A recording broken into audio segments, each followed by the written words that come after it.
This is an I Am Listening original podcast. I detect in Reform a bit of an arrogance, to be honest. I think they overestimate the size of the share of the population that actually agrees with them, and their own propaganda is perhaps going to their heads. And I certainly think if the election was rerun tomorrow, they probably would not do as well. And we'll see what the people of Kent think in 2 years or 4 years' time when there are further local elections. Welcome to the Kent Politics Podcast, your go-to source for insightful discussions on local and national political matters. Join us as we take a deep dive into local government across the county. Find out what the key decision makers have to say, what your money is being spent on, and how the party's policies could affect how we live. Plus, don't miss our regular feature, Westminster Watch, where we dissect the latest developments and decisions shaping the political landscape in the heart of the UK's capital. Engage with us as we delve into the issues that matter to you and explore the dynamic world of politics from a Kent perspective. Welcome to the Kent Politics Podcast. In the week, anti-immigration and anti-government protesters gathered in Dover. Roadworks in Medway were driving residents around the bend, and KCC decided not to close down the county's tips after all. I'm Simon Finlay, the local democracy reporter covering Kent County Council, and I'm joined by Dan Essen, who covers the borough and districts. Hello. And Robert Boddy, who looks after Medway. Hello. And senior news editor Nikki White, who'll be talking about what's happening in Westminster. Hello. And this week's guest is the KCC opposition leader, Antony Hook, who represents Faversham for the Lib Dems. Right, kicking off, Dan, what's caught your eye this week? Well, when a protest happens, I can scarcely keep away from it. So yet again, this weekend, there was a demonstration in Dover taking in all the sights and sounds. Immigration, I assume? Of course, yeah. So it's part of this spate of protests, or calling themselves the Great British National Protest, formerly the Great British National Strike. There's been a few of them over previous months in towns up and down the country. They're organised by some former soldier called Richard Donaldson. Essentially, it's your standard fare fusing primarily anti-immigration politics with general dislike of the government and Keir Starmer personally, if any of the more profane chants I heard there were to be taken seriously. So what was the turnout like, and what was the general feeling there? Well, it's important to bear in mind, so prior to this gathering, Mrs Donaldson's social media page for it breathlessly declared that they expected millions of people to attend. Hard to tell whether that's just delusion or attention seeking. But by my reckoning, there were about 300 people there total, so they pretty much set themselves up for disappointment. But for one of these things in Dover, that's not an atrocious turnout, given I've been to ones of these before, which have had literal handfuls of people. I've been to one. I went to one that was about 13 people turned up. They thought there was going to be thousands. So yeah, it's quite embarrassing for everyone involved. So it wasn't quite that terrible. Yeah, there were lots of rumours, swirling around the protests that big names on the scene like Tommy Robinson might turn up. Obviously, that didn't materialise. There were, however, a couple of Reform county councillors for Dover there. I went and spoke to them. They told me they were there to show solidarity with the public who are vexed by immigration and with local Reform members, many of whom were present, which is certainly true. But I think they might have thought twice pretty quickly about their attendance, because there were clearly members of very extreme parties there. I spoke to at least one member of Patriotic Alternative, which are pretty much a white supremacist party. And my conversation with these two Reform councillors was interrupted by an elderly couple from Leeds who said some, shall we say, very colourful things about people of other races and religions, which was very uncomfortable for everyone involved. Thanks, Dan. Robert, what's been happening in Medway? Well, roadworks are always an annoyance, but for one village on the Hoop Peninsula, residents have successfully managed to get a reprieve on 2 weeks of planned roadworks for later this month, because they raised the alarm on a diversion route that they called unworkable. SGN had planned to close a section of the B2000 entirely just outside of Cliff Woods, on the side of the village towards Strood, and they proposed a diversion which went down to Wainscott, out to High Halstow, up to Cooling, across to Cliff, and then down to Cliff Woods. And what's the problem with this diversion? Well, villagers accept that the works need to be done at some point, but the big issue they raise is that there is a large amount of heavy goods vehicle traffic which will need to use this diversion. Now, I've driven that route, and there are a number of tight S-bends, and a good portion of it is single lane. I got stuck several times, even just with regular-sized cars, so the locals say this is just going to cause mayhem and cause problems for getting around and emergency vehicles. Have they got a reprieve? Yes, after the details became known to locals, they immediately started contacting council, asking how the route had been approved and raising their concerns, saying it seemed like someone who didn't know the actual situation of the area had made the route just by looking at Google Maps. Now the permission for the works, which was due to start on the 28th, has been revoked, and the route is being looked at with the works delayed until that's done. Okay, thanks, Rob.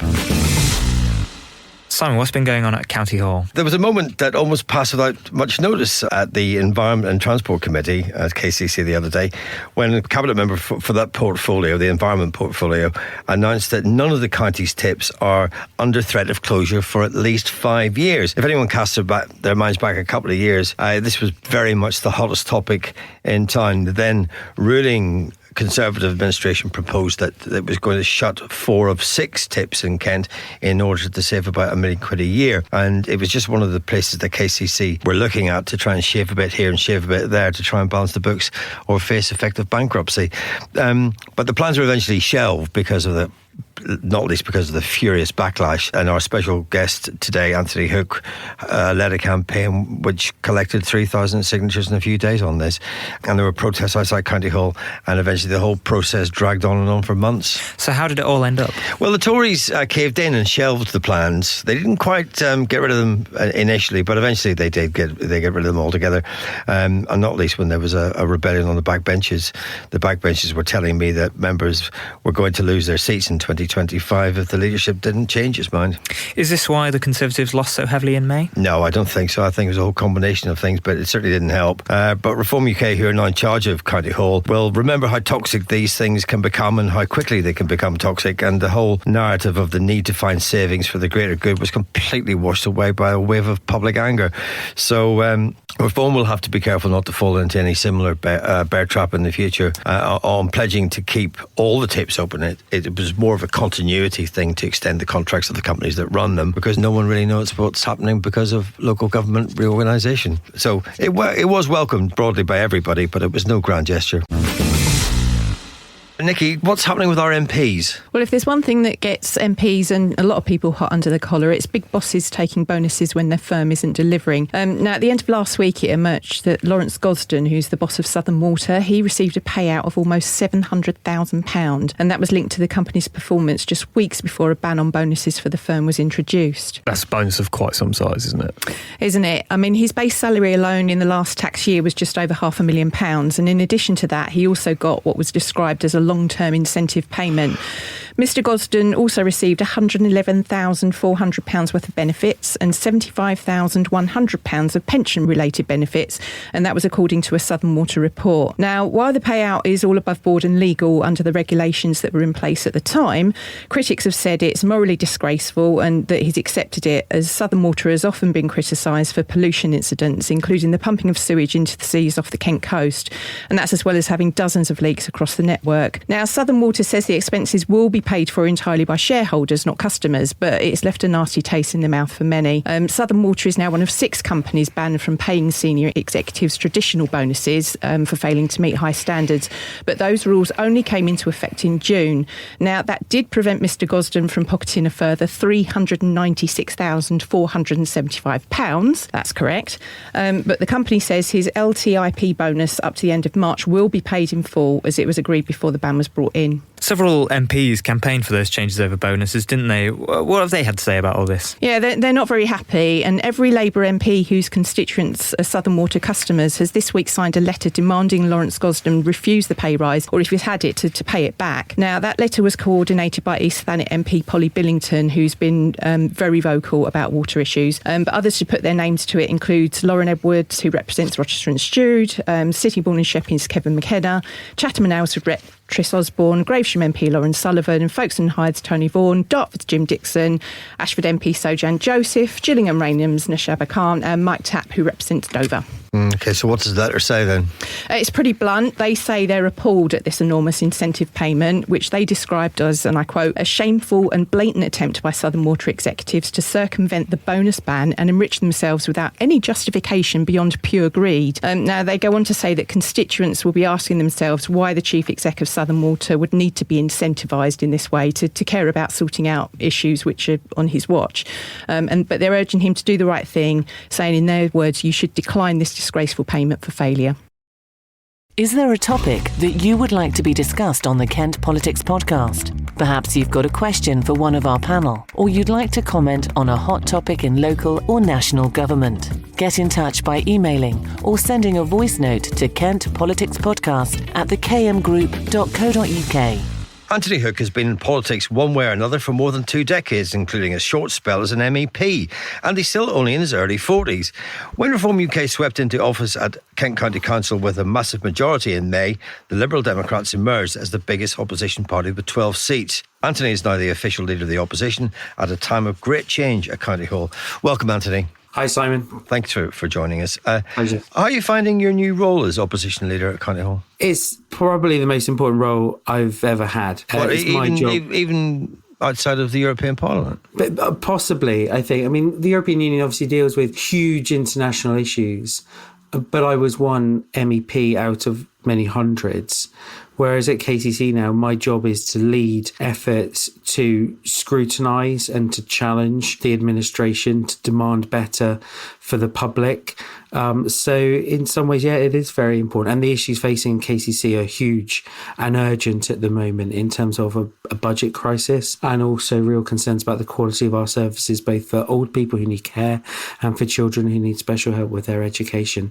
So I'm very motivated. I've got a brilliant team. The election result doubled the size of the Lib Dem group, made us the biggest opposition group. And I've got a really skilled team, lots of professional experience in that team who are really keen. And so I'm very motivated at the moment. Would you say that you were surprised by the scale of Reform's victory? 57 seats out of 81 is a big Yes, I old was. challenge. I thought they were going to get a smaller number of seats than that. And I thought the council would probably be no overall control. I didn't think any party would have a majority. I think the result gave Reform a win that was wide but shallow.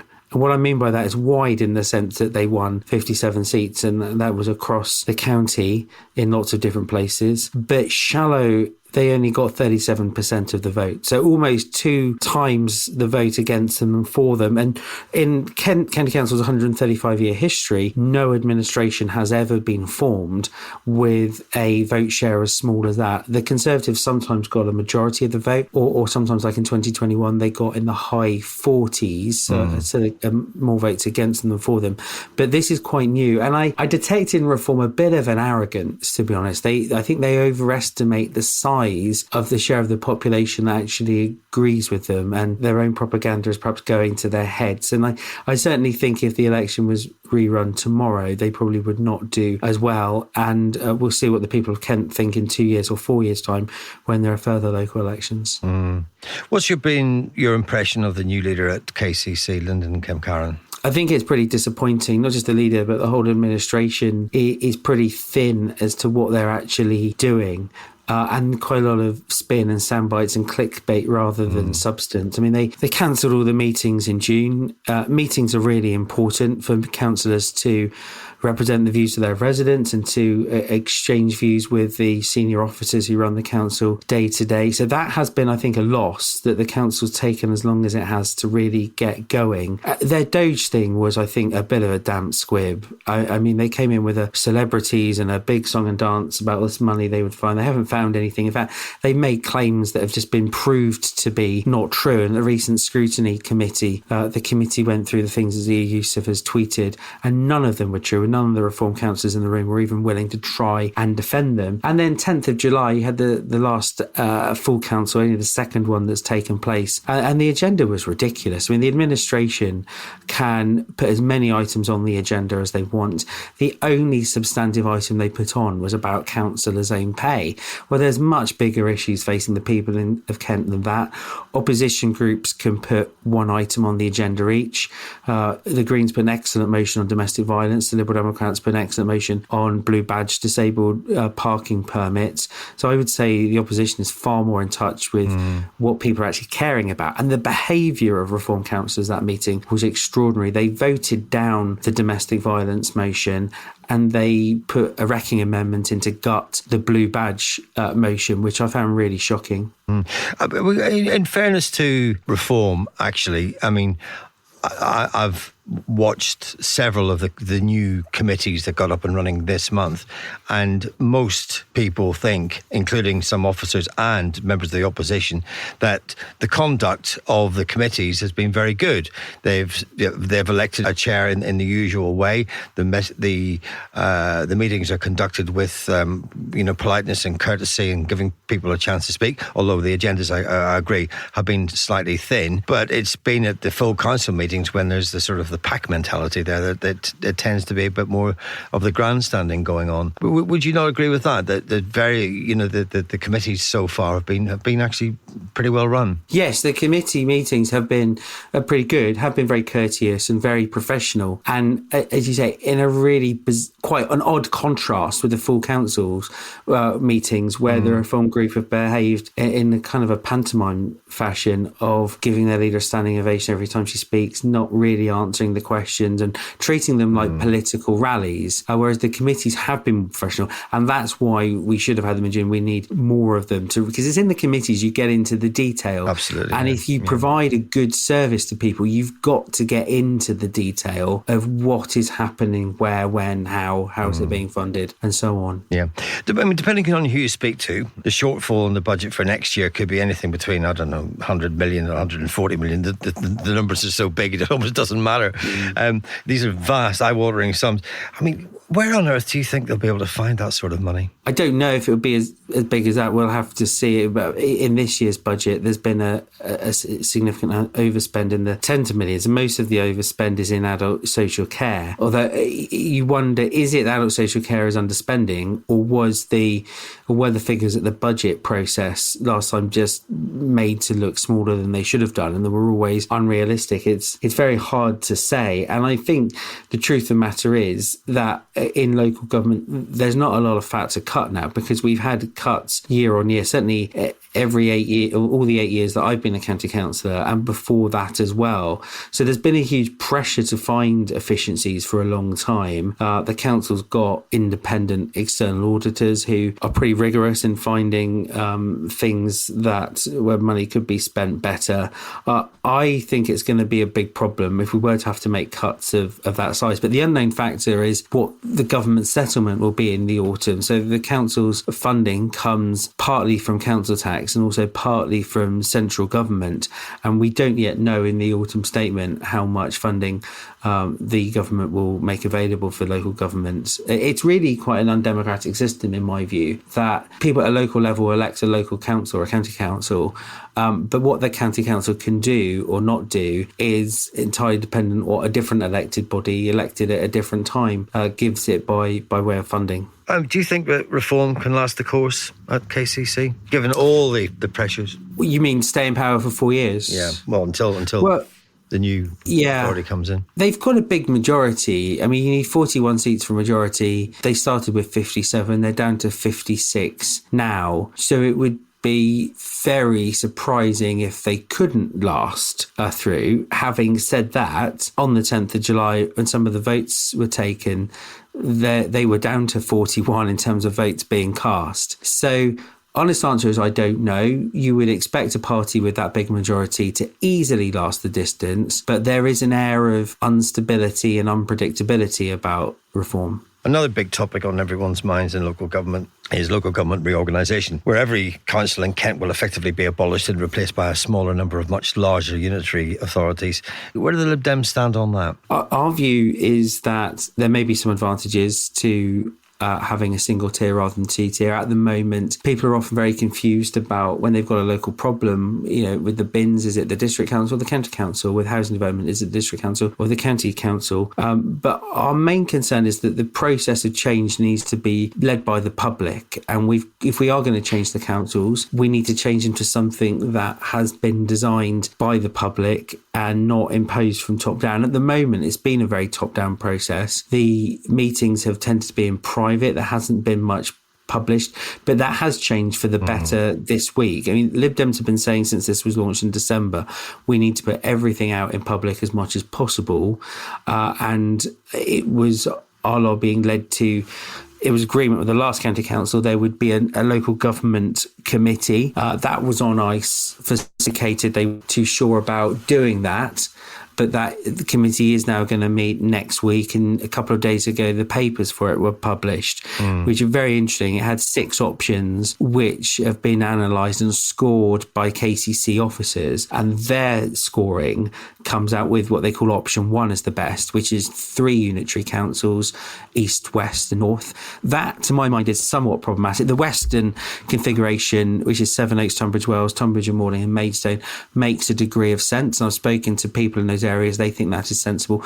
The northern configuration, which would be a very long sort of sausage-shaped council, Dartford, Gravesham, Medway, Swale, is problematic. Certainly people in eastern Swale look towards the east, more towards Canterbury or Ashford, for social and economic and work-related ties. They don't tend to look towards the west, and certainly from Swale to Dartford, there are very few links in that respect. So option 1, it looks like people are aligning behind that. My preference would be for a 1A, where we have some flexibility in eastern Swale, perhaps goes in with Canterbury and East Kent. And there may well be some people in Ashford who, in the western parts of the Ashford district, who feel they're more inclined towards Western Kent than Eastern Kent. The 12 districts we've got were created in 1972, and my view is that they shouldn't become straitjackets for how we configure the new councils 50 years later. Sorry, Anthony, but it's always been said that they don't necessarily have to be within those strict geographical confines in which a borough or district council is in.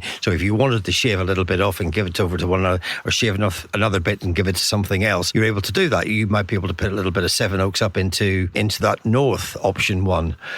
Do you know what I mean? I thought. Yes, I do, and that's what we would like to happen. And it's sort of ambiguous, and depends who speaks, because the white paper uses some phrase like the starting point will be existing boundaries. And if you talk to some officers, they seem, well, if you look at the 6 options in the paper, they're only thinking so far in those 12 jigsaw pieces and how do you shape those. And I think a very important thing for people to do is to put, let's say option 1 is selected, we need to then put pressure on for there to be a 1A or a 1B, whereas you say some bits are shaved off their existing district to go in a more suitable place at the end. It will cause a bit more administrative inconvenience because you'll have to then separate the assets and the debts of the districts as well as separating those of the county, but that will be a fairly small bit of work compared to the size of the task anyway. And if we're setting something up that will hopefully last for at least another 50 years, let's do it. It's a small bit of extra work now to get it right for half a century. Okay. If you look at the national polling, the Tories are pretty much in free fall. The Labour Party seems to have completely lost the confidence of the country. Can the Liberal Democrats seriously be the party to become an official opposition or potentially a party of government? Presumably, if Reform is or isn't the largest party come the next election, but the polls certainly seem to think that. I think there's a really exciting opportunity for the Lib Dems at the moment. I mean, we tend to be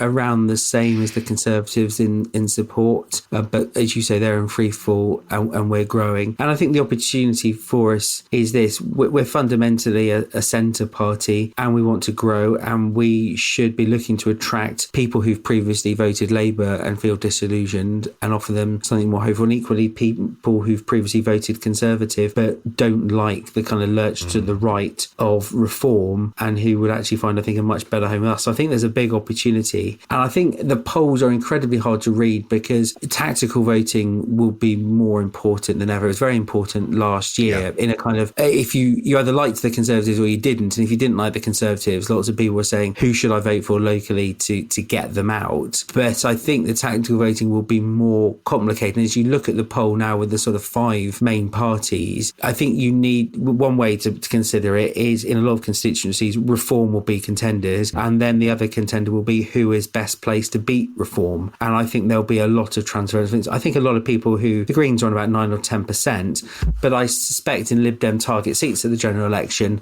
90% of those people will be very happy to lend their votes to the Lib Dems to help us beat Reform. I expect most Labour people will, particularly in the south of England, will be willing to vote for Lib Dems rather than Reform. And I think Conservatives probably split down the middle. So I think the polls are really hard to read at this point. That's fair enough. You're talking about polling, but I mean, at the end of the day, we haven't heard an awful lot from Ed Davey of late since the May elections, and about what the sort of the national policy platform might be. I mean, clearly, the Lib Dems have always been very strong on policy, and you've always had big thinkers thinking big thoughts and coming up with big ideas.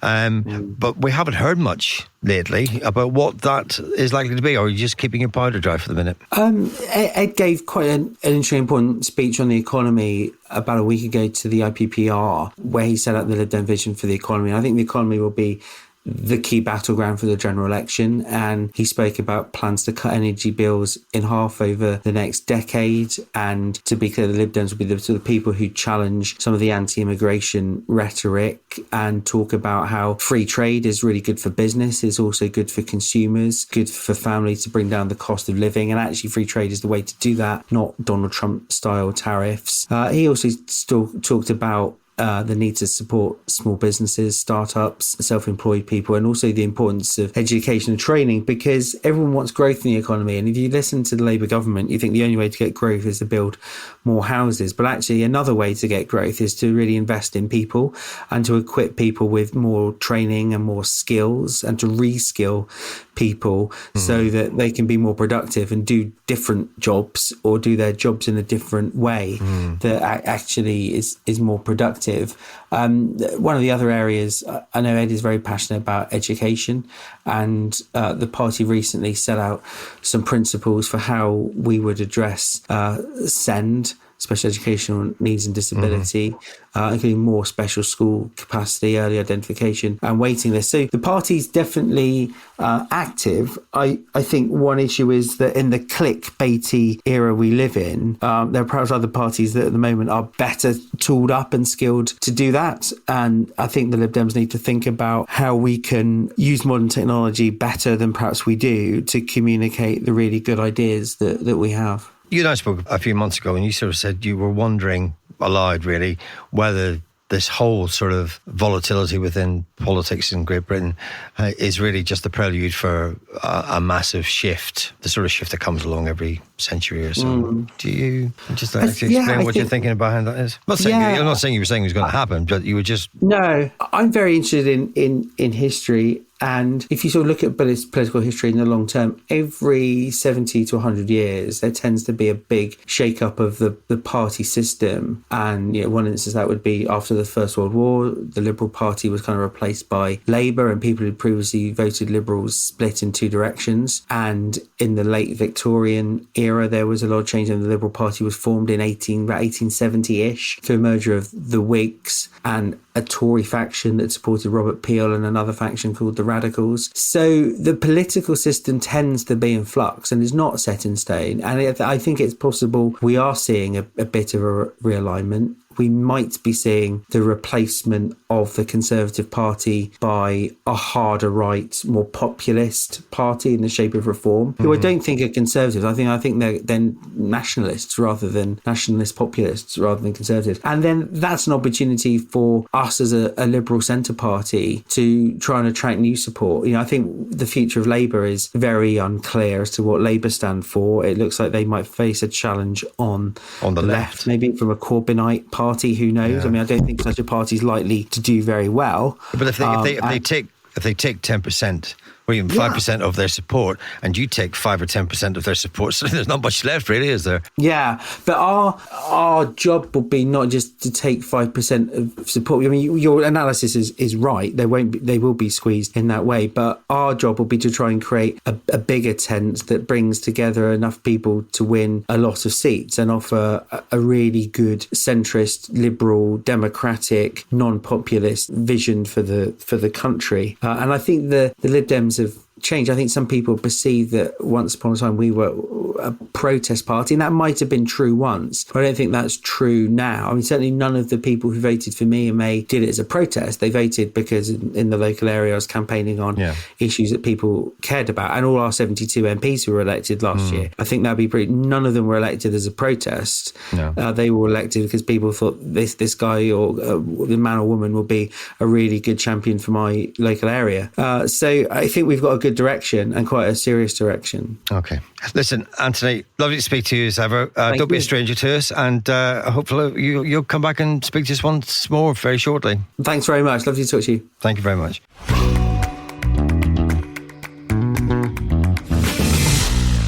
Kent MPs have called for the boss of Southern Water to return a £700,000 performance incentive boss. Yes, you heard that correctly. Some people are calling for the water companies to be properly brought into line, and even for bosses who willfully send raw sewage into our rivers and coastal waters to be charged with criminal offences. Nicky, you're across this story. What's your take on it? Well, a lot of our MPs are very, very angry, and not just them, a lot of people are as well, and you can see why. Now, as I said earlier, Lawrence Gosden has done nothing legally wrong by taking this payment. It was all due before the new rules came in, banning these bonus payments to senior execs. And some would argue, good luck to him. You owed it. Take it. But when you're talking about such huge amounts of money, and in this case it's almost £700,000, as you said, and that's on top of what he already earns, it's really hard for people to understand why this is happening. Now, I'd like to think that if I was in Mr Gosden's position and earning that kind of cash, I'd do the right thing and not just pay the bonus back, but maybe ring-fence it to going towards something, a specific project. I wouldn't want to see it swept back into the general coffers, but maybe look at some of the towns and villages where there's a problem after problem with water, and doing something that makes a real positive difference. I mean, until then, you've got lots of people who earn a pittance, seeing these big bonuses being paid out, and then they're being told, oh, your water bill is going to be hiked up.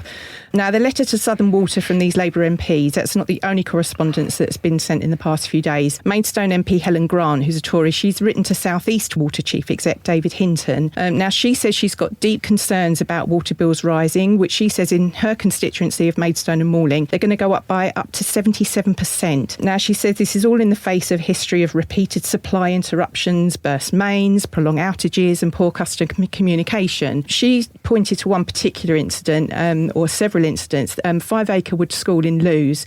It's a special educational needs school, and it's been forced to close several times just because it doesn't have enough water.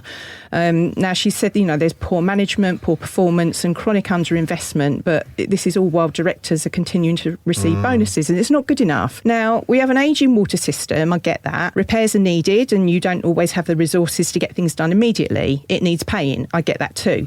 But when you see the pollution being pumped into our waterways, long-running roadworks, or even worse, leaks that are going unattended for weeks or even months on end, and then you've got these bosses getting these huge payouts, it's just staggering. But Dan, the politics of all this, I mean, where do you see this going? I mean, there have been calls for the privatisation of the water industry to be reversed for pretty much ever since it was privatised. It's extremely popular among the general public. It's effectively a privatised, but it's a privatised monopoly. There's no competition in most of the areas that are covered by a single so-called water company. Yeah, like the privatisation of most British public services, there is no sense of competition whatsoever. The competition happens at the level of the state picking winners, essentially, and it's got a sort of bloated regulatory industry with it. There's a term in economics or social science, famously Graeber's law, the idea anything designed to privatise and deregulate and cut regulation almost universally ends up costing more money and creating more regulators, and that's what the privatisation of water has done. And it's an idea so ludicrous that even Chile, the international laboratory of pointlessly privatising public services for the benefit of international bankers, has not fully privatised their water system. We are the only country on earth with a completely private sewage water system and with all the infrastructure with it. And I think people in the general public, even people who don't care much about politics or the political economy of infrastructure, have a general sense that water is a crucial national resource. It should belong to the people of this country through the government of this country. That's a perfectly sensible idea. Problem is, it's the good government will say it's far too expensive, because if they nationalise all these private companies, they either default on all of their debts, which becomes a problem because lots of pension companies and that kind of thing own shares in water. So if you don't pay out what they're meant to, there are sort of secondary economic consequences. Or they just take on the balance, all the debts from the balance sheet of companies like Thames Water, which are very happy to rack up completely excessive debts. Often wondered why Southern Water calls itself water, because it's not really a water company, it's a sewage company. They should just rename it Southern Sewage. Yeah, I think a lot of people look at the point of privatisation was to allow these companies to invest in a way that the government couldn't do at the time. And I think that was the theory. Yes, exactly. And now we're decades on, And as Nikki said, it's decades of underinvestment. So the entire point of this privatisation doesn't seem to have paid off in any way. People aren't getting a better service, and they will start to the argument for nationalisation will become stronger because whether it's right or wrong, it's a very easy answer and a simple answer that will say this decision to privatise didn't work. Let's go back to what we had before. OK, folks, that's your lot for this week. Thanks to Dan, Robert and Nikki for their contributions, and to our special guest, Antony Hook. Don't forget to keep an eye on Kent Online for the latest politics coverage, and you can also sign up for our politics briefing newsletter by visiting kentonline.co.uk/newsletters. And don't miss KMTV's politics show every Friday at 5 p.m. So see you next time. Thanks for listening to the Kent Politics Podcast. Don't forget to check out stories throughout the week on the politics page of Kent Online. And you can watch the Kent Politics Show on KMTV every Friday at 5 p.m. or on demand at kmtv.co.uk. This has been an I Am Listening original podcast. For more information, head over to our website, im-listening.co.uk.